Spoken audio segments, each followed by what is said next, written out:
Assalamualaikum warahmatullahi wabarakatuh.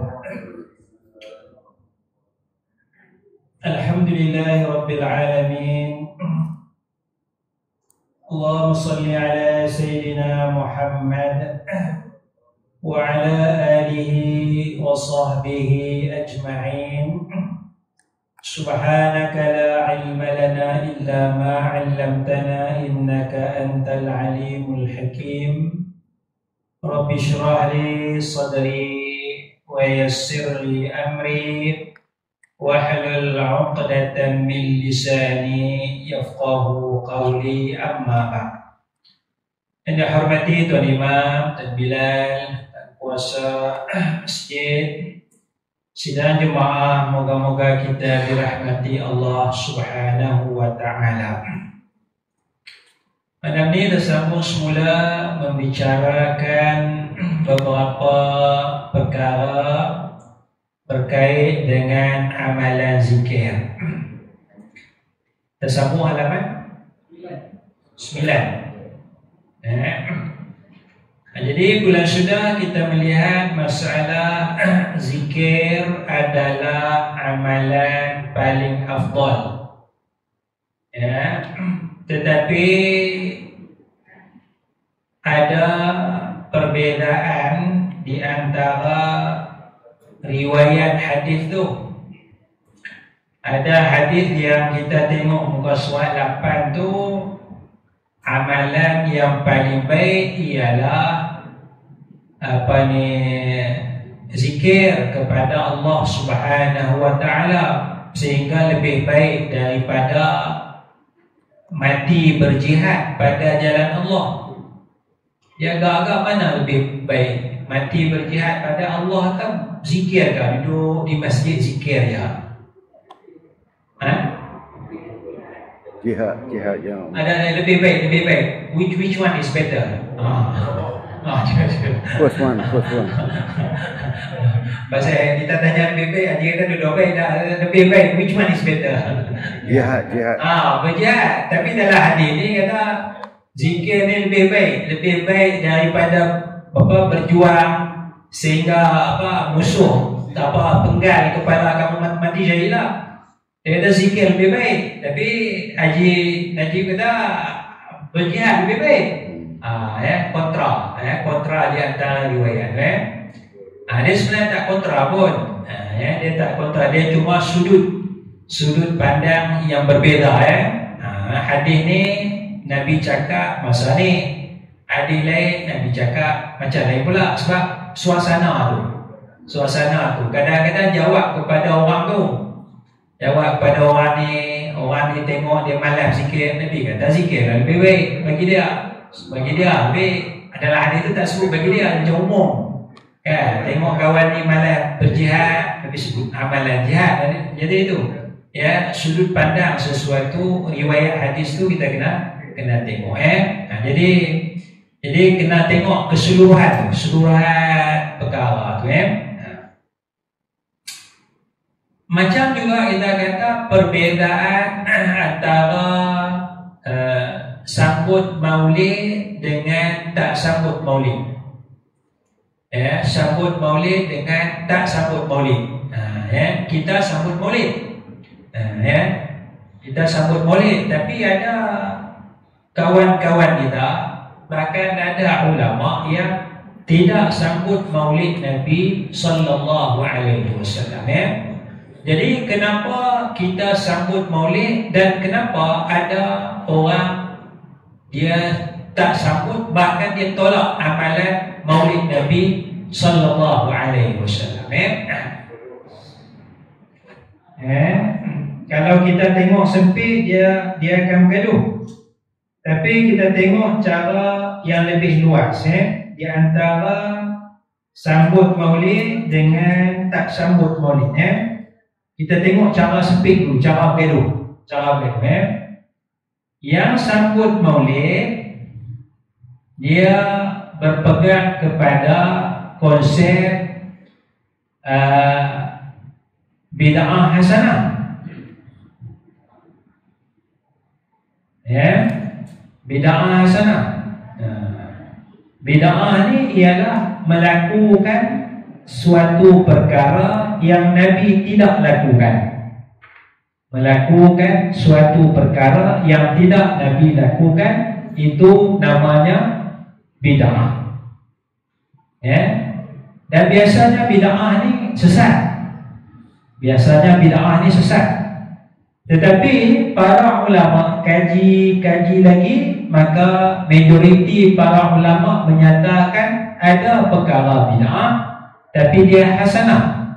Hasanah ni maknanya baik. Bid'ah yang baik. Nabi tak lakukan, Nabi tak buat. Tapi kalau kita buat pun ia satu perkara yang baik. Itu namanya bid'ah hasanah. Daripada bid'ah hasanah inilah adanya sambutan Maulid Nabi sallallahu alaihi wasallam. Maulid Nabi. Kerana Nabi tak buat. Bila Nabi tak buat sambutan ni, kita buat jadi bid'ah, tapi dia baik. Macam mana jadi baik? Kita ambil contoh. Kita ambil contoh. Satu orang kan? Apa dia? Zikir pun baik, tapi masa tu. Tahu kan? Lebih masa. Jadi kita cuba faham dari sudut yang seperti itu. Baik, kita masuk halaman 9, iaitu hadis dhaif dalam berzikir. Ada riwayat hadis yang dhaif dalam bab zikir. Ya. Kedhaifan riwayat kamu.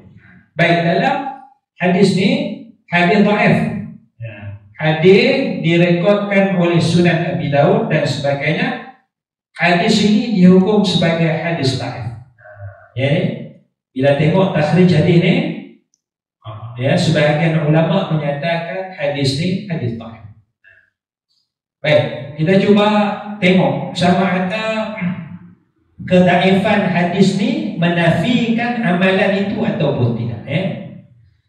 Dalam hadis ni dia bagi 3 perkara. Yang pertamanya, hati Al-Quran surah Yasin.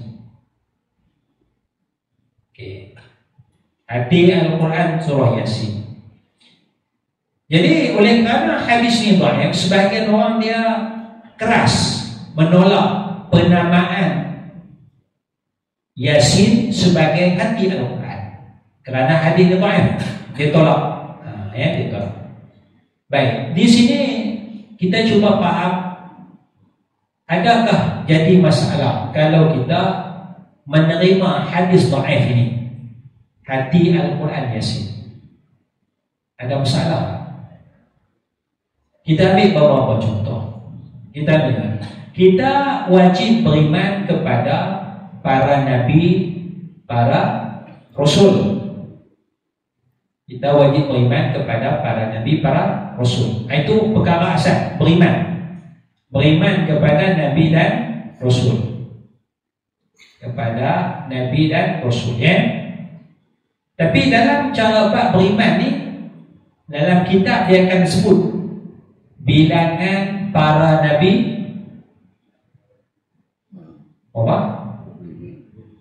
124,000.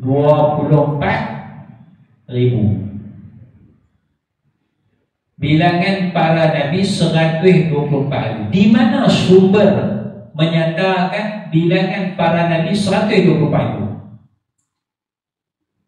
Sumber dia adalah daripada riwayat Israiliyat ataupun riwayat hadis yang dhaif.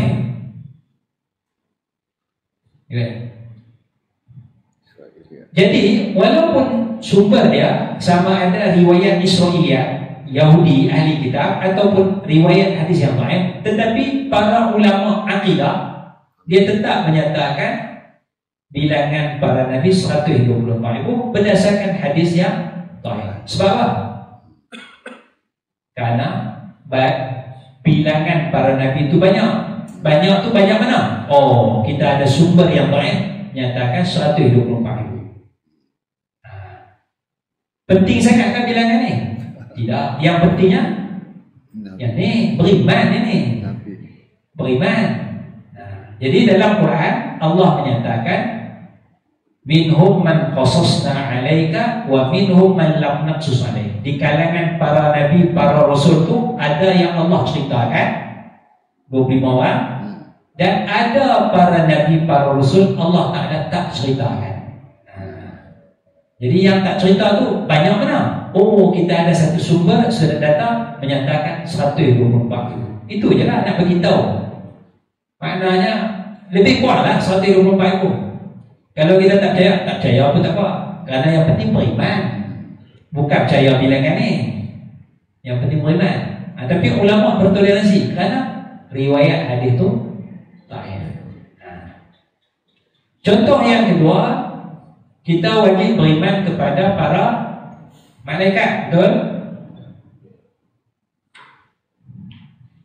Antara malaikat tu ialah Jibril, Mikail dan sebagainya. Tapi ada satu malaikat yang namanya ambil nyawa, namanya Israel. Israel ni ada dalam Quran tak? Tak ada. Tak ada. Dalam Quran nama dia Malakul Maut. Surah Tabarakah. Surah Tabarakah yang kita baca tu je. Ada tak? Surah Tabarakah ada kata Malakul Maut. Kalau tak salah dia lah. Cuba cari tengok. Nanti ada juga kita. Dia Malakul Maut, malaikat kematian dalam Quran. Ambil nyawa. Tapi dalam bilangan 10 malaikat, ulama sebut Israel. Sebab apa? Sumber dia adalah Israeliat. Dia sekadar nama saja. Yang penting malaikat tu ada tak? Yang ambil nyawa tu ada tak? Ada. Dalam Quran Malakul Maut. Tapi nak cari nama yang sinonim sikit dengan Jibril, ada ya lam hujung dia. Jibril, Mikail, Israfil, ada. Kira ambil lah. Dia macam tu je. Jadi para ulama bertoleransi nama dia. Jadi balik pada ni, hati Quran Yasin okey tak? Nama je. Itu contoh. Maknanya tak ada masalah pun. Tak ada masalah. Yang penting bukan nama ni, yang penting nak baca surah Yasin ni. Baik, yang kedua adalah hadis itu kata, tidaklah seorang manusia membaca surah Yasin melainkan diampunkan. Bacaan Yasin mendapat keampunan. Okey ke tak okey? Pasal apa okey? Hadis dhaif ni? Ampun. Apa dia? Hadis dhaif. Dah kalau baca Quran tak dapat keampunan, baca majalah gila-gila dapat lawak. Baca surah Yasin ni buat jahat ke buat baik? Kalau buat baik dapat keampunan lah. Dapat keampunan. Munasabah gitu je. Logik akal, prinsip dia, kalau kita buat baik dapat keampunan. Jadi walaupun hadis ni dhaif, tapi prinsip dia buat baik kan dapat keampunan Allah. Ada macam tu je. Jadi tak ada masalah pun. La yaqra'uha rajulun yuridullaha wa rasulahu ad-daral akhirah illa ghufira. Tidaklah seorang manusia baca surah Yasin melainkan diampunkan dosa. Okey, boleh terima ya? Yang ketiga disebut dalam riwayat, bacalah iqra'uha, bacalah Yasin atas mayat kamu. Atas mayat. Dan mayat ni maknanya orang nazar nak mati dan orang mati semua. Bacalah Yasin atas mayat, sama ada nazar ataupun orang mati. Baik. Okey tak? Dengar kawan tu sakit hospital, doktor kita bawa balik lah. Tadi nak buat apa dah bawa balik. Kan ada di rumah dia atas katil, kat ruang tamu tu kita pun ziarah. Tak cakap apa dah, dia kita pun ambil surah Yasin baca. Okey ke tak okey? Kenapa okey? Kita gunakan kan? Kenapa okey? Kenapa baik? Kita duduk depan ni, depan kawan kita ni sakit ni, tak cakap apa dah nazar ni. Jadi si pasal apa baik?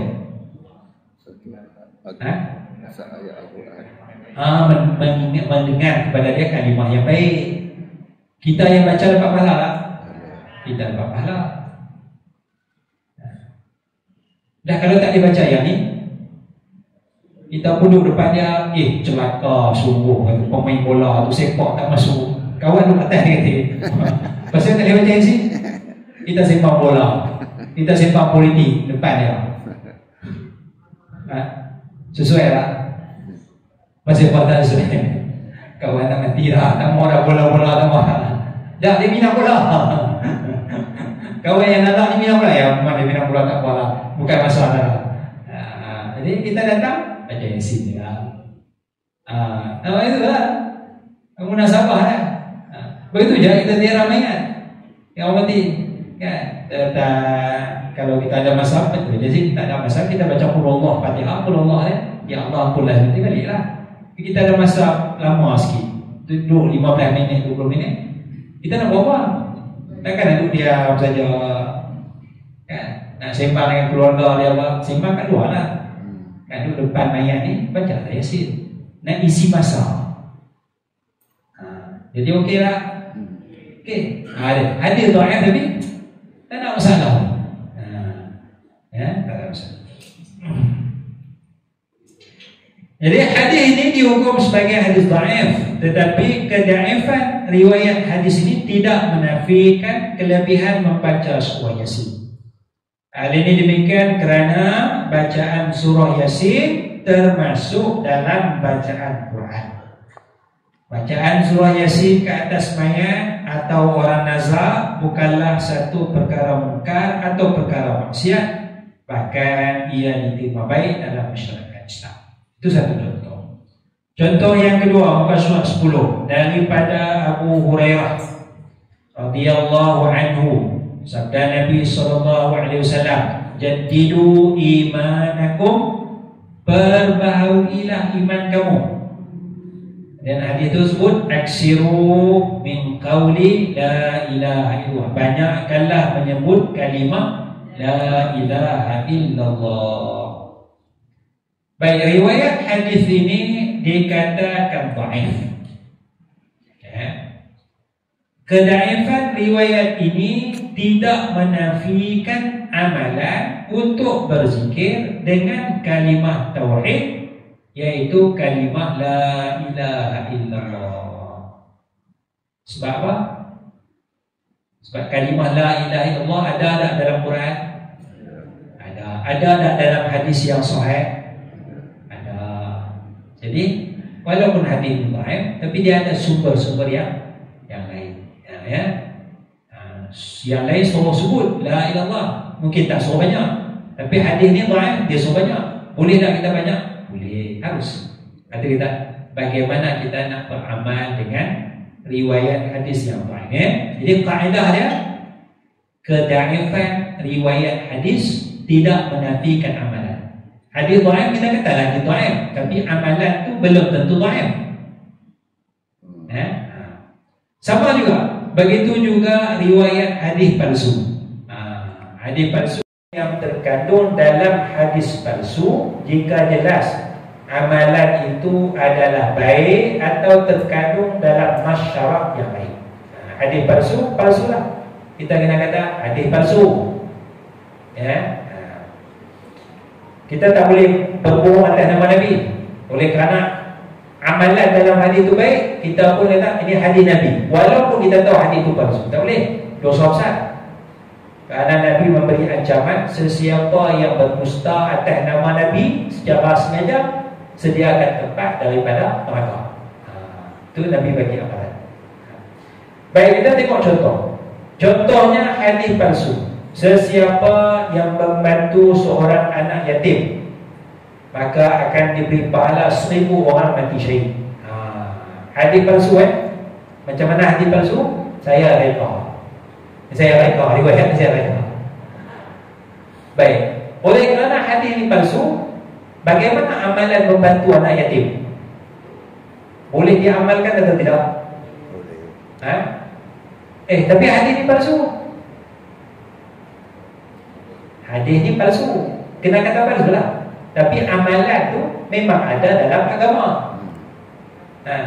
Ara'aital ladzi yukadzibu bid-din fadzalikal ladzi yad'ul yatim. Orang yang mendustakan agama ni, mereka yang mengherdik anak yatim. Mengherdik anak yatim. Mana agama tak bagi buat zalim kepada anak yatim. Sebaliknya bantu anak yatim. Jadi asalnya tu ada dalam Quran. Tapi hadis itu, ya hadis pun palsu lah. Tapi amalan bantu anak yatim tu baik. Tuan. Jadi amalan membantu anak yatim tetap diamalkan walaupun hadisnya palsu, kerana ia membantu anak yatim itu merupakan amalan yang baik.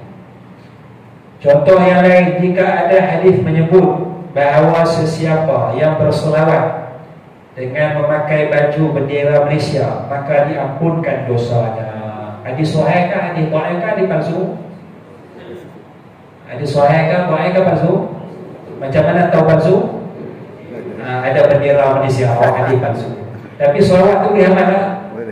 Boleh, kerana selawat tu ada dalam Quran. Innallaha wa malaikatahu, ada dalam Quran.